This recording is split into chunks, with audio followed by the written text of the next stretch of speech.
Hello అండి. ప్రతి ఒక్క ఇంట్లో న్యూ మామ్స్ ఉంటారు. అండ్ వర్కింగ్ ఉమెన్స్ ఉంటారు. ఆఫీస్‌కెళ్ళే హస్బెండ్స్ కూడా ఉంటారు. పిల్లల నుంచి బెడ్‌రూమ్ నుంచి తప్పించుకొని రావాలంటే చాలా చాలా కష్టం అనిపిస్తదనమాట. నాకైతే లిటరల్లీ చెప్తున్నా.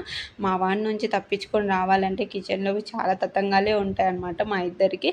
అయితే కిచెన్‌లో వచ్చే ముందు నేను మాత్రం దేవుడిని ఒకటే ప్రార్థిస్తానండి. నేను ఇన్ని వంటలు చేస్తున్నాను కదా! ఇన్ని వంటల్లో వాళ్ళు మనస్ఫూర్తిగా ఒక్క ముద్దైనా బావుంది అని కొంచెం తృప్తిగా అయినా తినేలా చూడు దేవుడా అని అయితే కోరుకుంటాను. ఎందుకంటే మా హస్బెండు మార్నింగ్ వెళ్తే నైట్‌కొస్తారనమాట ఇంటికి. ఆయన హ్యాపీగా తిని మంచిగా వర్క్ చేసుకొని హెల్తీగా అయితే ఇంటికి రావాలని చెప్పేసి నేను చాలా దేవుని ప్రతిరోజు అండి, ఒక్కరోజని కాదు ప్రతిరోజు నాకొక పెద్ద టాస్కే అనమాట. దేవుడిని నేను ఒక పనిష్మెంట్ లానే దేవుడిని మొక్కుకుంటాననమాట.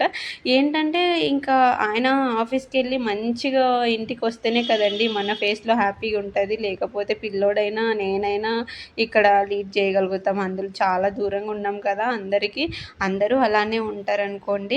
ఇంకా నెక్స్ట్ మా బాబు విషయానికొస్తే నేనేం చేసినా వాడు సరిగ్గా ఫుడ్ తినకపోతే నాకైతే చాలా బాధేస్తది. ఎన్ని వంటలైనా చేయడానికి నేను రెడీగానే ఉంటానండి. ఏమంటే వాడు కడుపు నిండా తిని చక్కగా ఇలా ఆడుకుంటే నాకు మనశ్శాంతిగా ఉంటది. లేకపోతే చాలా బాధ అనిపిస్తది.